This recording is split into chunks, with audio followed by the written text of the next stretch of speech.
నమస్తే అండి. నా పేరు సమయ్ గౌడ్. నేను సీనియర్ జర్నలిస్ట్. ఇప్పుడు ఎలక్షన్స్ కోడ్ వచ్చింది.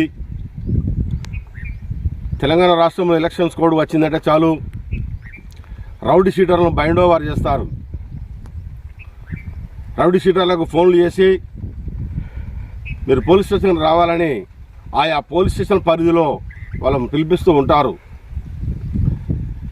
మన పోలీస్ స్టేషన్కి పోయిన తర్వాతనే ఒక కానిస్టేబుల్ ఇచ్చి స్థానిక రెవెన్యూ కార్యాలయానికి తహసీల్దార్ దగ్గర తీసుకెళ్ళి బైండ్ ఓవర్ చేస్తారు. అక్కడ మనం సంతకం పెట్టాలి. మేము ఒక 6 నెలల దాకా ఎలాంటి కేసులు చేయము అని. అంటే గతంలో కూడా ఇలాంటి కేసులు చేయకుండానే కేసుల పాలయ్యామనే విషయం ఉంది. ఈ న్యాయస్థానాలు ఏం చెబుతున్నాయంటే రౌడీ షీట్ ఓపెన్ చేసే అధికారం పోలీసులకు లేదని స్పష్టం చేస్తుంది. ఎన్నో న్యాయస్థానాలు మీరు పోలీసులు నేరస్తులపై రౌడీ షీట్ ఓపెన్ చేసే అధికారం మీకు లేదు, మీరు రౌడీ షీట్ ఓపెన్ చేయాలంటే న్యాయస్థానం అనుమతి తీసుకోవాలని న్యాయస్థానాలు స్పష్టం చేసిన సందర్భాలు ఎన్నో ఉన్నాయి. కానీ ఇప్పుడు మనం చూసుకున్నట్టయితే తెలంగాణ రాష్ట్రంలో, తెలంగాణ కావచ్చు, ఆంధ్ర కావచ్చు, ఇతర రాష్ట్రాలు కావచ్చు, రౌడీ షీట్ ఓపెన్ చేస్తే వాళ్ళకి ఫోన్లు పోవడం, వాళ్ళు అక్కడ పోలీస్ స్టేషన్కి వెళ్ళడం, పరుగని అక్కంచెలు వాళ్ళు తహసీల్దార్ కార్యాలయం తీసుకుపోయి బైండ్ ఓవర్ చేసే అధికారాలు పోలీసులకు ఉన్నాయా అంటే చట్టం స్పష్టం చేస్తుంది. కొన్ని నిబంధనలు, ఆ నిబంధనలు అతిక్రమించి పోలీసులు స్థానిక రాజకీయ నాయకుల చెప్పడం వల్లనో ఇతరత్ర అంశాలపై వాళ్ళ మీద రౌడీ షీట్ ఓపెన్ చేస్తున్నారు. రౌడీ షీట్ ఓపెన్ చేయాలంటే ఖచ్చితంగా చట్టం నుండి, కోర్టు నుండి అనుమతి తీసుకోవాల్సిన అవసరం ఉంది అని ఎందరో న్యాయమూర్తులు స్పష్టం చేసిన సంఘటనలు కోకొల్లుగా ఉన్నాయి. కానీ ఇప్పుడు మనం ప్రస్తుతం చూసుకున్నట్టయితే ఎందరిపైన రౌడీ షీటర్లు ఓపెన్ చేశారు. రౌడీ షీటర్ ఓపెన్ చేసిన రౌడీ షీటర్లు వాళ్ళ మనోభావాలను దెబ్బతీస్తూ వాళ్ళను అప్రతిష్ట పాలు చేసే కోసమే కొందరు చేస్తున్నారు అనేది ఇక్కడ మనకు స్పష్టంగా కనిపిస్తుంది. ఎక్కడ చూసినా కానీ రాజకీయ నాయకుల ప్రమేయం ప్రధానంగా ఉండడం వల్లనే కొందరిపై రౌడీ షీట్ ఓపెన్ చేయడం జరిగింది. రౌడీ షీట్లో ఉన్న వాళ్ళు ఎంపీలు కావచ్చు, ఎమ్మెల్యేలు కావచ్చు, ఇతరత్ర రాజకీయ నాయకులు కావచ్చు, జర్నలిస్టులు కావచ్చు, అలాంటి వారి మీద రౌడీ షీట్ ఓపెన్ చేసిన దాఖలాలు అనేకం ఉన్నాయి. అసలు రౌడీ షీట్ ఓపెన్ చేస్తే స్థానిక పోలీసులు ఎవరి అనుమతి తీసుకోవాలి, ఆ సెక్షన్లు ఏమిటి, ఆ సెక్షన్ అతిక్రమిస్తే పోలీసులపై చట్టపరంగా ఎలాంటి చర్యలు తీసుకోవచ్చు అనేటివి చాలా ఉన్నాయి. చాలామంది చట్టంలోకి వెళ్ళారు, కోర్టులోకి వెళ్ళారు, హైకోర్టులోకి వెళ్ళారు, సీనియర్ న్యాయవాదుల సలహాలు తీసుకొని కూడా ఎన్నో కేసుల్ని పరిష్కరించడం జరిగింది, రౌడీ షీట్ తీసేయడం జరిగింది. రౌడీ షీట్ ఓపెన్ చేయాలంటే పోలీసులకు ప్రాథమిక సమాచారం ఏముండాలి, వాళ్ళకి ఏం ఆధారాలు ఉండాలి. ఒక కేసు కావచ్చు, 2 కేసులు కావచ్చు, 4 కేసులు కావచ్చు, తెలంగాణ రాష్ట్రంలో కావచ్చు, ఆంధ్రప్రదేశ్ రాష్ట్రంలో కావచ్చు, ఎక్కడైనా కావచ్చు, ఒక 5-6 కేసులు ఉన్న తర్వాతనే పోలీసులు రౌడీ షీట్ ఓపెన్ చేయాలంటే ఇతని పరివర్తనపై ఆయా రాష్ట్ర చెందిన హైకోర్టు నుంచి అనుమతి తీసుకోవాల్సిన అవసరం ఉంటుంది. తీసుకోకపోతే ఎఫ్ఐఆర్ చేసిన వాళ్ళు ఎప్పుడైనా కానీ ఖచ్చితంగా ఆ కేసుల పాలైన వాళ్ళు కూడా నష్టపరిహారం కోసం మా మానవ హక్కుల్ని ఉల్లంఘించారని కోర్టుకు వెళ్తే శిక్షలు పడే అవకాశాలు కూడా ఉంటాయి అని న్యాయమూర్తులు చెప్తున్నారు, అడ్వకేట్స్ చెప్తున్నారు. కానీ ఇప్పుడు మాత్రం రాజకీయాల ప్రమేయం ఉండడం వల్లనే రౌడీ షీట్లు ఓపెన్ జరుగుతున్నాయి. ఎలక్షన్స్ రాగానే, ఎలక్షన్స్ కోడ్ రాగానే టక్కున వాళ్ళని పిలిపించి పోలీస్ స్టేషన్ పిలిపించి బైండ్ ఓవర్ చేస్తున్నారు రెవెన్యూ ఆఫీసర్స్ ముందు. కానీ రౌడీ షీట్ అంటే పోలీస్ స్టేషన్లో ఫోటోలు పెట్టకూడదని చట్టం చెబుతుంది. పోలీస్ స్టేషన్లో కేసులు ఫోటోలు పెడితే వారికి పై చట్టరీత్యా చర్యలు తీసుకోవచ్చుంది, వాళ్ళకి నష్టపరిహారం కూడా ఇవ్వచ్చు. మీ మానవ హక్కుల్ని కూడా ఉల్లంఘించినందుకు వారిపై కూడా చర్యలు తీసుకోవడానికి చట్టం సిద్ధంగా ఉంది. కానీ కొంత తెలియక స్థానిక లోకల్ పోలీసులతో మాకేందిలే అని సపరేట్గా ఉన్న వాళ్ళ సంఖ్య లక్షల్లో ఉంది. కాబట్టి మనం చూసుకున్నట్లయితే ఆంధ్రప్రదేశ్లో చాలామంది పోలీస్ స్టేషన్లో రాజకీయ నాయకుల వల్లనే తెలంగాణ రాష్ట్రంలో కూడా చాలామందిపై రౌడీ షీట్లు ఓపెన్ చేయడం జరిగింది. రౌడీ షీట్ ఓపెన్ చేయాలంటే దానికి అనేక కారణాలు ఉంటాయి, అనేక కోర్టు నుంచి అనుమతులు తీసుకోవాల్సింది ఉంటుంది. కానీ రాజకీయ నాయకులు చెప్పడం వల్లనే ఇలా జరుగుతుంది. కానీ అలాగే విషయానికైతే జర్నలిస్టులపై కూడా చాలామంది మీద కూడా రౌడీ షీట్ ఓపెన్ చేయడం జరిగింది తెలంగాణ రాష్ట్రంలో. తెలంగాణ రాష్ట్రం అధికారంలోకి వచ్చిన తర్వాత తెలంగాణ రాష్ట్రంలో మ్యాక్సిమం ఎంత లేకున్నా కానీ 93 మందిపై రౌడీ షీట్లు ఓపెన్ చేయడం జరిగింది. ఎందుకంటే తెలంగాణ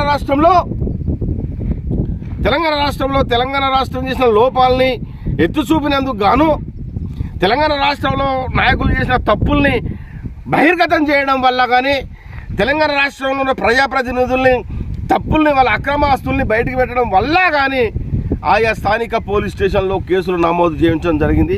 అవన్నీ ఫేక్, అవన్నీ అక్రమ కేసులు అనేవి కూడా ఇటీవల ఒక నేషనల్ హ్యూమన్ రైట్స్ కౌన్సిల్ కూడా తేల్చి చెప్పింది. అక్రమ కేసులు పెట్టడం కూడా జరిగింది జర్నలిస్టులపై అని. అలాగే జర్నలిస్టులపై కేసులు పెట్టిన వారిలో ఒకరు జయశంకర్ భూపాలపల్లి జిల్లా భూపాలపల్లి నియోజకవర్గ మాజీ ఎమ్మెల్యే మాజీ శాసనసభ్యులు గండ్ర వెంకటరమణారెడ్డి అనే వ్యక్తి ఎవరు ఆయనకు వ్యతిరేకంగా వార్తలు రాసినా కానీ స్థానిక పోలీసులతో మాట్లాడి వాళ్ళను నయాన్న భయాన్న తీసుకొని వాళ్ళ మీద రౌడ్ షీట్లు ఓపెన్ చేసిన ఘనత ఎవరికైనా ఉందంటే భూపాలపల్లి శాసనసభ్యులు గండ్ర వెంకటరమణారెడ్డి గతంలో ఎమ్మెల్యే ఉన్నప్పుడే చేశారు. గండ్ర వెంకటరమణారెడ్డి భూపాలపల్లిలో చాలామంది కూడా విలేకరులపై కేసులు పెట్టించడం జరిగింది. విలేకరులపై కేసులు పెట్టించడం ఆధారాలు నేను కేసులు పెట్టించడం జరిగింది. కానీ వాళ్ళను ఎన్నోసార్లు వాళ్ళ కుటుంబాన్ని మనోవేదనకు గురి చేశారు. అతనిపై రాష్ట్రలోని హైకోర్టులో కూడా జర్నలిస్టులు పిటిషన్ వేయడం కూడా జరిగింది. ఎందుకంటే మా గతంలో మేము అతను చేసిన అక్రమాలపై అతను చేసిన దందాలపై గండ్ర వెంకటరమణారెడ్డి అనే మాజీ శాసనసభ్యులు చేసిన పైపై ఈరోజు ఒక సీనియర్ జర్నలిస్ట్గా ఉన్న నాపై కూడా కేసు పెట్టించడం జరిగింది. కేసులు పెట్టడంతో పాటు రౌడీ షీట్ ఓపెన్ చేసిన ఘనత కూడా భూపాలపల్లి శాసనసభ్యులు గండ్ర వెంకటరమణారెడ్డి చేపించారు. సవాల్ చేస్తూ న్యాయస్థానాన్ని ఆశ్రయించడం జరిగింది. వాళ్ళకు ఎప్పుడో ఒకప్పుడు శిక్ష తప్పదు, కేసులు పెట్టిన పోలీసులకు కూడా శిక్ష తప్పదు, ఎట్టి పరిస్థితుల్లో న్యాయస్థానం వాళ్ళకి ముట్టికాయలు వేయక తప్పదు. ఇలాంటి క్రమంలోనే ప్రస్తుతం ఉన్న కాంగ్రెస్ పార్టీ రాజకీయంలో కూడా జర్నలిస్టులపై కూడా వివక్ష కొనసాగుతూ జర్నలిస్టులు కూడా బెదిరిస్తున్న వాళ్ళు కూడా శాసనసభ్యులు చాలా మందిగా ఉన్నారు. కోర్టు ఏమి చెబుతుంది? పోలీసులు కానీ రాజకీయ నాయకులు కానీ ఇతరాతర ఎవరైనా కానీ ఒక రౌడీ షీట్ ఓపెన్ చేయాలంటే అతని మీద ఎన్ని కేసులు ఉండాలి? కేసులు కొట్టివేసిన తర్వాత కూడా రౌడీ షీట్ ఉంచే అధికారం జిల్లా పోలీసు యంత్రాంగానికి లేదు. చట్టంలో శిక్ష పడలేదు. కేసులు కొట్టివేసిన తర్వాత ఆయన నేరస్తులు ఎలా అవుతాడు? నిర్దోషి. ఆయన నిర్దోషి అయినప్పుడు కేసులు ఉంచకూడదు అనేది కూడా చట్టం స్పష్టంగా చెప్తుంది. అనేక కేసులు ఉన్నాయి. ఆ కేసుల విషయంలో కూడా 1 కాదు 2 కాదు చాలా కేసులు కూడా ఉన్నాయి. ఇలాంటిది జరుగుతున్న ఈ నేపథ్యంలో రాజకీయ నాయకుల కుట్రల వల్ల పోలీసులు తలొగ్గి మా నాయకుడు ఏమంటే ట్రాన్స్ఫర్ చేస్తాడు వచ్చిన ఉద్దేశం ఏమిటి హైకోర్టు ఆర్డర్ తీసుకోకుండా రౌడీ షీట్ ఓపెన్ చేశారు. రౌడీ షీటర్లారా మీరు ఎక్కడున్నా ఉన్నా రౌడీ షీటర్లారా మీరు బాధలు పడకుండా మీరు రౌడీ షీటర్లని పోలీసులు ముద్ర వేసిన మీరు రౌడీ షీటర్లని మీ పక్క రాజకీయ నాయకులు ముద్ర వేస్తే మీరు రౌడీ షీటర్లని ఎవరో 10 రూపాయలు ఇచ్చి మీ మీద రౌడీ షీటర్ ఓపెన్ చేసినంత మాత్రాన మీ పరువు ప్రతిష్టలకు భంగలం కాదు. కానీ ఇక్కడ మనం చూసుకుంటే తెలంగాణ రాష్ట్రంలో ఎమ్మెల్సీల మీద రౌడీ షీటర్ ఉంది, అతను సెల్యూట్ కొడతారు. ఎమ్మెల్యేల మీద రౌడీ షీట్ ఉంది, ఆయన సెల్యూట్ కొడతారు. మినిస్టర్లు చేసిన వాళ్ళ మీద కేసులు ఉన్నాయి, రౌడీ షీట్ ఉంది, వాళ్ళకి సెల్యూట్ కొడతారు. వివిధ హోదాలో ఉన్న వారికి కూడా రౌడీ షీట్ ఉంది, వాళ్ళకి సెల్యూట్ కొడతారు. అంటే వాళ్ళకి రౌడీ షీట్ వర్తించదా? వాళ్ళ రౌడీ షీట్ రాజకీయ నాయకులకు వర్తించదా? రాజకీయ నాయకులు చెప్తే రౌడీ షీట్ ఓపెన్ చేస్తారా? మీరు చదివిన చదువు ఏమిటి? మీరు ఎవరి కోసం చదివారు? ఎందుకోసం చదివారు? మీకు చట్టబద్ధత లేదా? రాజకీయ నాయకులు తలొగ్గి కేసులు పెట్టి అమాయకుల మీద రౌడీ షీట్లు ఓపెన్ చేస్తే అమాయకులకు న్యాయస్థానం ఉంది. అమాయకులకు న్యాయస్థానం ఉంది. న్యాయస్థానం వెళితే మీరు చదివిన చదువులకు, మీరు చేసిన ఉద్యోగానికి, మీరు పెట్టిన అక్రమ కేసులకు న్యాయం దొరకదని మీరు అనుకుంటున్నారా? ఎందరో కుటుంబాలను అపస్పాలు చేసి రాజకీయ నాయకుల మెప్పు కోసం, ఇక్కడ తప్పు కాదు, రాజకీయ నాయకుల మెప్పు కోసం మీరు కేసులు పెట్టడం జరుగుతుంది. రాజకీయ నాయకుల మెప్పుల కోసం మీరు రోడ్ షీట్ ఓపెన్ చేస్తారు. రాజకీయ నాయకుల మెప్పు కోసం మీరు బెదిరించడం జరుగుతుంది. రాజకీయ నాయకుల మెప్పు కోసమే మీరు డ్యూటీలు చేస్తున్నారంటే మీరు చదివిన చదువు అంత ఇంత కాదు. సమాజాన్ని ఉద్ధరించడానికే కానీ ఇలా రౌడ్ షీట్లు ఓపెన్ చేయడం రాజకీయ నాయకులు ఫోన్ చేస్తే వాళ్ళ మీద కేసులు పెట్టడం, రాజకీయ నాయకులు ఫోన్ చేస్తే వాళ్ళని తీసుకొని నిర్బంధించి వాళ్ళను మంత్రి చేయడం, రాజకీయ నాయకులు అసలు ఏమిటి? కాబట్టి ఏంటంటే చట్టము ఏం చెబుతున్నది? రౌడీ షీట్ ఓపెన్ చేయడానికి లేదు. చట్టం ఏం చెబుతుంది? అనవసరంగా ప్రజల మాన ప్రాణాలకు భంగం కల్పించే పనులు చేయకూడదని చట్టం చెబుతుంది. కాబట్టి రౌడీ షీటర్ ఎలక్షన్స్ వచ్చింది తెలంగాణ రాష్ట్రంలో, ఆంధ్రాలో కూడా రౌడీ షీటర్లను ప్రతి పోలీస్ స్టేషన్లో పిలిపించి వారిపై బెదిరింపులకు పాల్పడుతూ వారిని బ్యాండ్ వారు చేస్తున్నారు తప్ప వాళ్ళకు న్యాయం జరగాలి, న్యాయం చేయాలా, అది ఆ కేసులు కొట్టివేయాలనేది లేదు. ఒక వ్యక్తి మీద ఉన్న కేసులు 2 కావచ్చు 3 కావచ్చు అవి కొట్టేసిన తర్వాత రౌడీ షీటర్ కూడా తీసేయాలి. కానీ మరి తీసేస్తున్నారా? తీసేయకపోతే స్థానిక పోలీసుల మీద కూడా న్యాయస్థానాన్ని ఆశ్రయించవచ్చు. న్యాయస్థానంలో మాకు న్యాయం జరగడం లేదని కంప్లైంట్ ఇవ్వచ్చు. న్యాయస్థానం తలుచుకుంటే వాళ్ళ ఉద్యోగాలు పోతాయి, న్యాయస్థానం తలుచుకునే వాళ్ళు పోతాయి. కానీ ఇక్కడ జయశంకర్ భూపాలపల్లి జిల్లా భూపాలపల్లి నియోజకవర్గంలో మాజీ శాసనసభ్యులుగా ఉన్న గండ్ర వెంకటరమణారెడ్డి అనే వ్యక్తి ఆయన అక్రమాస్తులపై, ఆయన చేసిన దందాలపై, ఆయన చేసిన మోసాలపై, ఆయన చేసిన ఘోరాలపై, ఆయన ప్రజలకు ఉరగబెట్టింది ఏం లేదని ప్రజలను అంటే ఇవన్నీ వార్తలు రాయనే లేదు. కానీ ఆయనకు నచ్చలేదు. పోలీస్ స్టేషన్లో కేసు పెట్టించి రౌడీ షీటర్ ఓపెన్ చేసి ఈరోజు నేను పర్కల సమ్మయ్య గౌడు అనే వ్యక్తి నాపై కూడా రౌడీ షీటర్ ఓపెన్ చేసి ఈరోజు నన్ను ఇప్పటికీ మానసికంగా వేధిస్తున్న వ్యక్తి ఎవరన్నా చరిత్రలో ఉన్నారంటే భూపాలపల్లి మాజీ శాసనసభ్యులు గండ్ర వెంకటరమణారెడ్డి.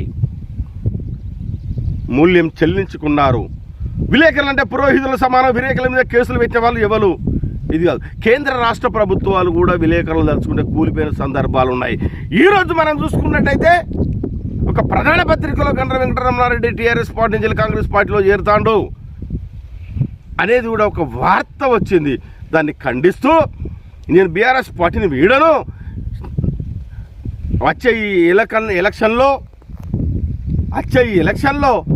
బీఆర్ఎస్ పార్టీని గెలిపించే కోసం, అభ్యర్థిని గెలిపించే కోసం అని ప్రయత్నం చేయడము, దానికి ఖండన ఇవ్వడము, ఇవన్నీ మనం చూస్తుంటే రాజకీయ రణరంగంలో ఎవరిని ఎలా పావులుగా వాడుకొని వదిలిపెట్టాలనేది రాజకీయ నాయకుల ఉద్దండం.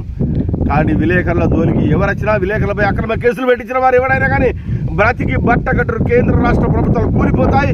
స్థానిక నాయకులు కూడా చిప్ప చేత పట్టుకొని వెన్నంటి పోతారనేది ఇక్కడ నేను చెప్పాను. నేను గత 3 సంవత్సరాల నుంచి రియల్గా చెప్పాను, చెబుతూ వస్తూనే ఉన్నాను.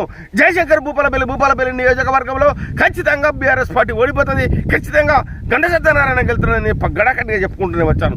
ఎందుకంటే ఆయన చేసిన అక్రమాలు అన్నీ ఇన్ని కాదు, గండ్ర వెంకటరమణారెడ్డి చేసినాయి. ఆధారం లేనియే కావచ్చు, కానీ ప్రజలు అనుకుంటున్న మాటలు ఇవి.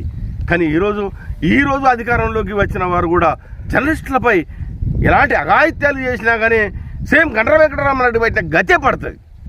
గండ్ర వెంకటరమణారెడ్డి అయితే జర్నలిస్టులపై పీడీ యాక్ట్ పెట్టించో, లేకుంటే వాళ్ళ మీద రౌడీ షీటర్ ఓపెన్ చేయించో, ఆయన చేసిన అక్రమాల గురించి ఆధారాలు ఉన్నాయో ఆధారాలు లేవయో అని అంటే చట్టబద్ధత చూసుకోవాలి తప్ప కేసులు పెట్టించి ఈరోజు ఆయన అదో గత అయిపోయాడు.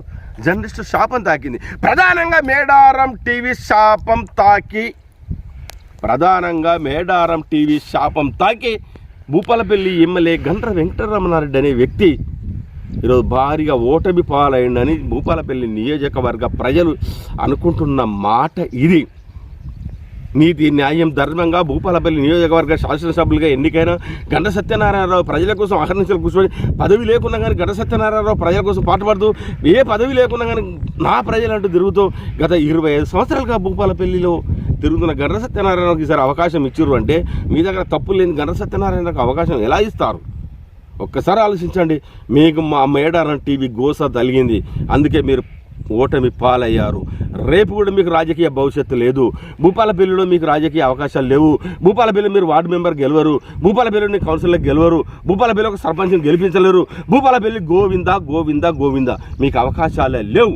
లేకుంటే మీరు చేసుకున్నారు. ప్రధానంగా మేడారం టీవీ గోస తలిగి మీరు రోడ్ల పాలయ్యారని ఈ సందర్భంగా భూపాలపల్లి మాజీ శాసనసభ్యులు గండ్ర వెంకటరమణారెడ్డికి మా మేడారం టీవీ శాపం తలుగుతుందని ఈ సందర్భంగా నేను చెప్పడం జరుగుతుంది.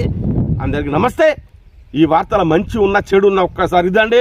పోలీసులు కానీ రాజకీయ నాయకులు కానీ ప్రజల్ని అబాసు పాలు చేస్తే రోడ్ల పెంటి దేహి భిక్షాంబమి పోయే అవకాశాలు వస్తాయని మేడారం టీవీ అంటే మేడారం సమ్మక్క సారక్క తల్లుల ఆశీర్వాదంతో నడుస్తున్న మేడారం టీవీ మేడారం పత్రిక నిజాలను చెప్తుంది.